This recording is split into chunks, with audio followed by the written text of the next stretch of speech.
यहाँ पूजा सामग्री, घट स्थापना से लेकर आहार संबंधी नियमों तक नवरात्रि उपवास के दौरान पालन करने के लिए क्या करें और क्या न करें का एक सेट दिया गया है। हाथी पर सवार होकर आएंगी माँ दुर्गा। ज्योतिषाचार्य ने बताया कि नवरात्रि के पहले दिन के आधार पर माँ दुर्गा की सवारी के बारे में पता चलता है।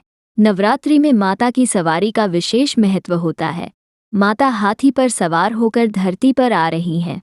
हाथी पर माता का आगमन इस बात की ओर संकेत कर रहा है कि इस साल खूब अच्छी वर्षा होगी और खेती अच्छी होगी। देश में अन्न धन का भंडार बढ़ेगा। इस बार रविवार को नवरात्रि शुरू होने पर देवी हाथी पर सवार होकर आएंगी, जो कि सुख समृद्धि का संकेत है। वहीं सोमवार 23 अक्टूबर को नवरात्रि का आखिरी दिन रहेगा। इस दिन सर्वार्थ सिद्धि और रवियोग बनने से देवी की विदाई भी शुभ रहेगी। शारदीय नवरात्रि का 9 दिवसीय त्योहार आ गया है और माँ दुर्गा के भक्त उपवास की तैयारियों में व्यस्त हैं, चाहे वो घट स्थापना के लिए कलश खरीदना हो, व्रत के अनुकूल अनाज और नाश्ता या अन्य पूजा सामग्री। देश भर में अलग अलग तरह से मनाया जाता है नवरात्रि। गुजरात में गरबा और डांडिया के रंगीन और जीवंत स्थल, पश्चिम बंगाल में माँ दुर्गा के लिए राजसी पंडाल या दक्षिण भारत में गोलू में गुड़ियों और आकृतियों का उत्सवपूर्ण प्रदर्शन। नवरात्रि निश्चित रूप से देश के सबसे बड़े त्योहारों में से एक है।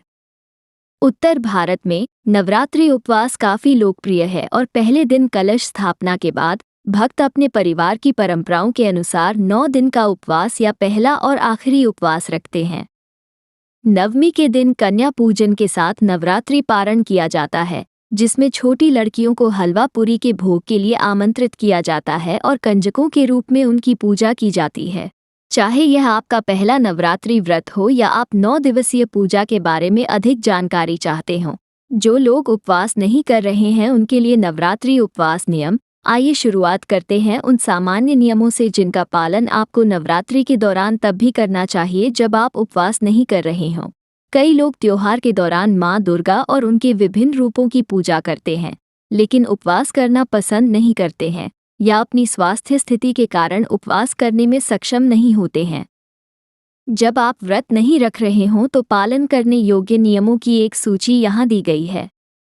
प्याज और लहसुन छोड़ें इन्हें और कुछ अन्य सब्जियों जैसे मशरूम, लीक, शैलोट्स को नवरात्रि के दौरान खाने से बचना चाहिए। त्योहार के दौरान सात्विक आहार का सेवन करने की सलाह दी जाती है, जो आपको भक्ति से भर देता है और आपके सिस्टम को डिटॉक्स भी करता है। शेव न करें या नाखून न काटें। ऐसा माना जाता है कि नवरात्रि एक शुभ अवसर है और इस दौरान नाखून काटना और शेविंग करना वर्जित है, क्योंकि इससे दुर्भाग्य आ सकता है। शराब और मांसाहारी भोजन का सेवन न करें। नवरात्रि के दौरान शराब और मांसाहारी भोजन की अनुमति नहीं है, क्योंकि ये तामसिक भोजन की श्रेणी में आते हैं। गप्पे मत मारो। नवरात्रि के दौरान सिर्फ भोजन और आसपास की शुद्धता ही मायने नहीं रखती, बल्कि विचारों की भी शुद्धता मायने रखती है। दूसरों के बारे में नकारात्मक बातें कहने और सोचने तथा गपशप करने से बचना चाहिए। जो लोग व्रत रख रहे हैं उनके लिए नवरात्रि के नियम। 1.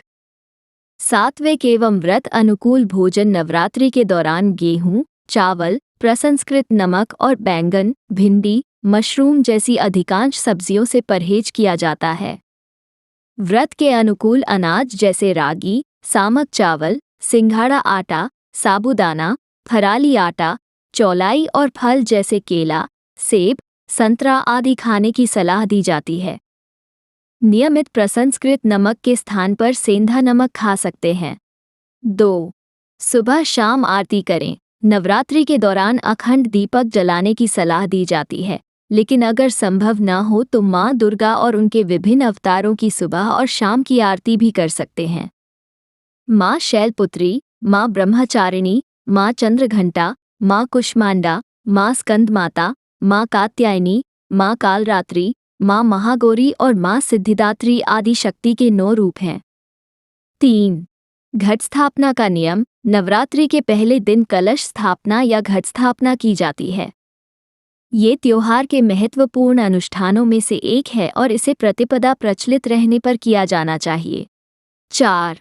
माँ दुर्गा के लिए लाल फूल और लाल वस्त्र। नवरात्रि के दौरान हर दिन माँ दुर्गा के अलग अलग अवतारों की पूजा की जाती है। पूजा के दौरान लाल कपड़े पहनने और माँ दुर्गा के सभी अवतारों को लाल फूल चढ़ाने की सलाह दी जाती है। नवरात्रि के दौरान खाने योग्य खाद्य पदार्थ और परहेज: संवत के चावल या बरगद का आटा, कुट्टू का आटा या कुट्टू का आटा, साबूदाना या साबूदाना, राजगिरा, सिंघाड़े का आटा या सिंघाड़े का आटा।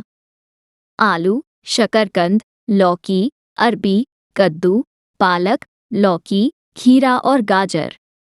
प्याज, लहसुन, भिंडी, बैंगन, मशरूम, गेहूं, चावल, सूजी, मैदा, मक्के का आटा, फलियां और दालें कुछ ऐसे खाद्य पदार्थ हैं जिनका सेवन लोगों को उपवास के दौरान नहीं करना चाहिए।